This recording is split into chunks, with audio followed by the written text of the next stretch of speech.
Assalamualaikum warahmatullahi wabarakatuh. Halo semuanya guys. Saya dengan Eka Faranova Aulia dengan nomor NPM 2019-015-00096. Saya berperan sebagai guru. Terima kasih. Assalamualaikum warahmatullahi wabarakatuh. Saya Rahmati Fajri, NPM 2019-015-0075. Di sini saya berperan sebagai siswa. Assalamualaikum warahmatullahi wabarakatuh. Perkenalkan, nama saya Nurul Khalifah Febriani dengan nomor NPM 2019-01-5080. Di sini saya berperan sebagai siswa. Terima kasih. Assalamualaikum warahmatullahi wabarakatuh. Perkenalkan, nama saya Uswatima dengan nomor NPM 2019-015-0030. Saya berperan sebagai siswa.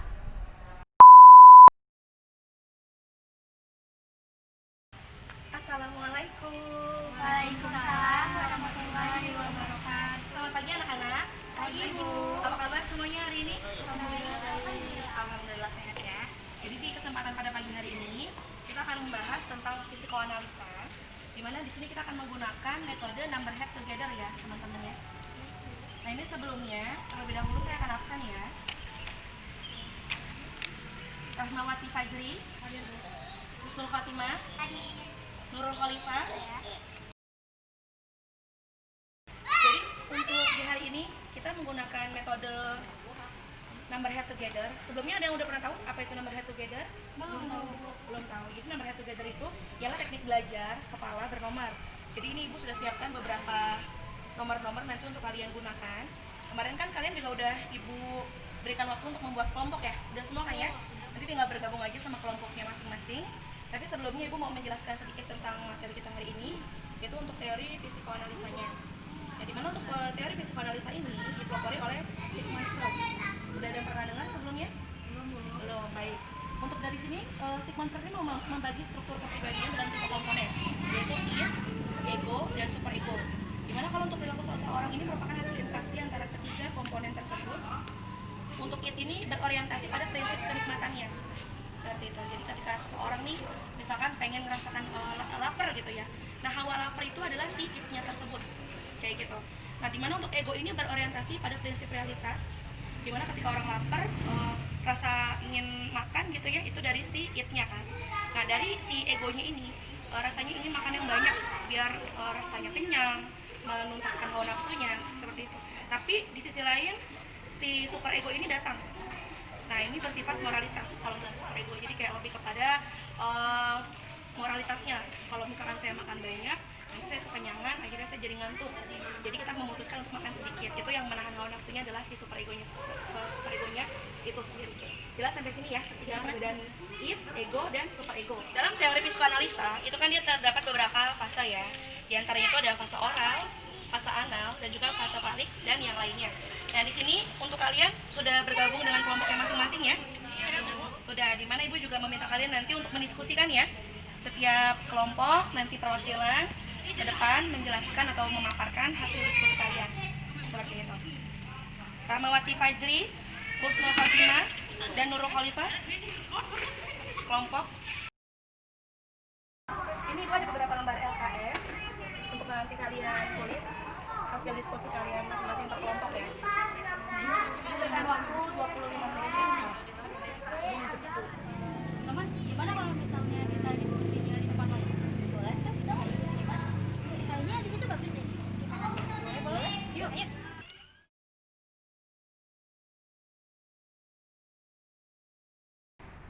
Sudah semuanya?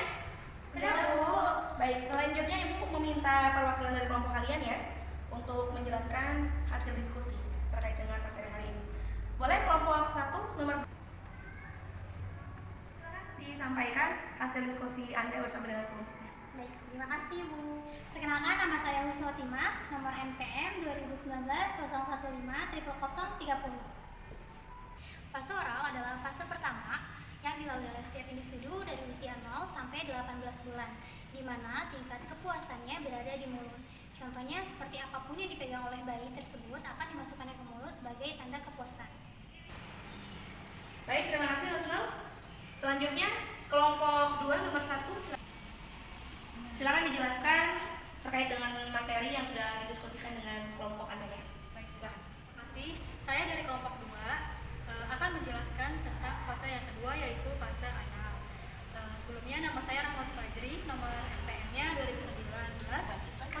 19.00.75. Jadi fase anal adalah di mana fase kedua yang terjadi pada usia 18 bulan sampai 3 tahun.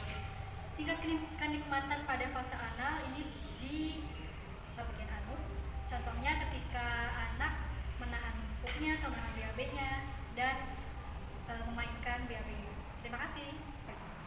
Ya, terima kasih Rahmawati Fajri. Silakan kembali ke tempat duduk. Selanjutnya dari kelompok 3, nomor 3 silakan maju ke depan. Terima kasih, Bu. Ya, silakan Anda jelaskan terkait dengan materi yang sudah disampaikan ya ataupun didiskusikan dengan kelompok. Silakan. Baik, saya dari kelompok 3 ingin menjelaskan fase ketiga yaitu fase palik. Perkenalkan, nama saya Nur Khalifah Febriani dengan nomor NPM 2019-01-5080. Fase palik adalah fase ketiga di mana pada usia 3 tahun sampai 6 tahun anak, yaitu tingkat kepuasan anak berada pada kelaminnya. Contohnya, seorang anak senang memainkan kelaminnya dan juga biasanya anak perempuan mengalami paulus envy di mana ia merasa kelamin lawan jenisnya lebih bagus dibandingkan kelaminnya. Terima kasih. Terima kasih Nurul, silakan kembali ke tempat. Iya, Ibu. Ya, selanjutnya Ibu akan menjelaskan sedikit ya. Terima kasih sebelumnya untuk semua kelompok yang udah mendiskusikan untuk materi ini dengan sangat baik. Namun sedikit Ibu tambahkan ya semuanya. Pertama adalah fase oral, di mana fase oral ini di usia anak 0 sampai dengan 18 bulan.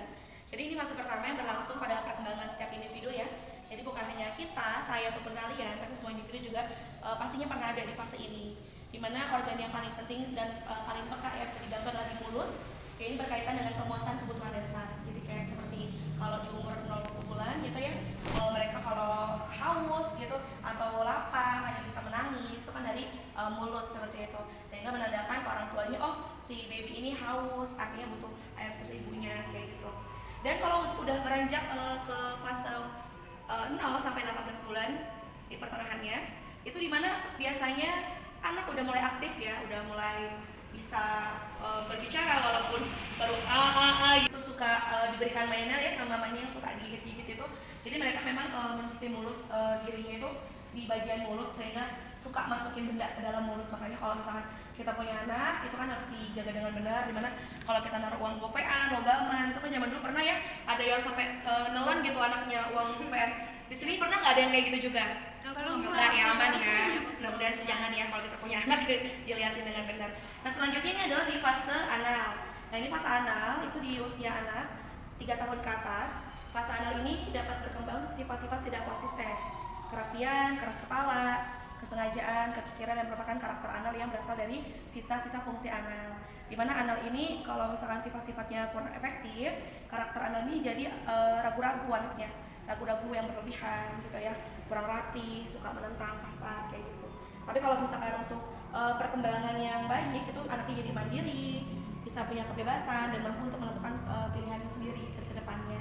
Dan fase anal seperti yang tadi udah dibilang itu adanya di bagian dubur ya. Jadi kalau anak di usia 3 tahun ke atas itu suka kalau itu nahan pupuk ya, nahan BAB gitu, kalau kita bilang suka mainin BAB-nya itu harus cepet-cepet ya dibersihin sama ibunya kayak gitu.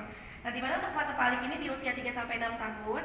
Fase palik ini seperti yang tadi udah dijelaskan dengan salah satu teman kita juga, itu menyadari bahwasannya jenis kelaminnya itu lebih kuat, seperti misalkan anak perempuan. Anak perempuan tidak punya palus seperti itu, menganggap anak laki-laki yang punya palus itu lebih kuat daripada anak perempuan seperti itu. Dan juga selanjutnya memang dia ada fase latensi. Latensi ini masuknya di usia 6 tahun ke atas. Nah ini untuk masa 6 tahun ke atas ini udah masuk masa pubertas juga, hingga masa pubertas seperti itu. Jadi anak mulai ada keinginan mengembangkan keterampilan sosialnya, intelektualnya, suka menolong. Selanjutnya ada fase genital. Fase genital ini di atas umur 12 tahun, di mana ini ada perkembangan psikoseksual. Individu mengembangkan minat seksual yang kuat pada lawan jenisnya. Jadi ini udah ada nih tahap awal fokus hanya pada kebutuhan individunya kayak gitu. Jadi selama fase ini dipastikan kembali orang tua lebih memperhatikan anak-anaknya ya, karena udah bisa nih yang namanya suka sama lawan jenis kayak gitu, udah ada rasa seperti itu. Ini juga udah masuk fase ini ya, remaja kayak gitu. Mungkin sekian untuk pembahasan kita hari ini dengan metode number head together ini ya. Semoga dengan metode ini, metode pembelajaran head number together ini bisa lebih membuat kalian aktif ke depannya juga, bisa diskusi bersama teman kalian seperti yang tadi udah dilakukan ya dengan kelompoknya masing-masing. Mungkin kurang lebih itu aja yang gue dapat sampaikan pada pembelajaran hari ini. Semoga bisa bermanfaat dan kedepannya kita terus berkembang lagi bersama-sama. Mohon maaf kalau ada salah-salah kata. Wabillahi taufiq wal hidayah. Wassalamualaikum warahmatullahi wabarakatuh. Waalaikumsalam warahmatullahi wabarakatuh.